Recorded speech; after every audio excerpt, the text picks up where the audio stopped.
உயிரை காத்திடும் ஆம்புலன்ஸ் சேவையில் நாம் தான் முதலிடமே.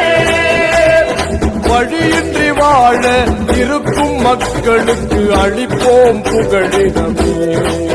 அதுவும் இறைவனின் அருள்பணியே. முழங்கிடுவோம் முழங்கிடுவோம் நாம் தமுக என்றே முழங்கிடுவோம். இயற்கை செயற்கை இடர் வந்தால் என்ன நாம் தான் நின்றோம். புயலும் கூட புழுதி பறக்கையில் களத்தில் இயங்கியிருந்தோம்.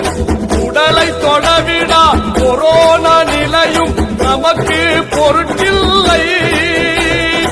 உடலை தொடவிடா கொரோனா நிலையும் நமக்கு பொருட்டில்லை. நம் உறவாய் நினைத்து அடக்கங்கள் செய்தோம், எதிலும் பேதமில்லை.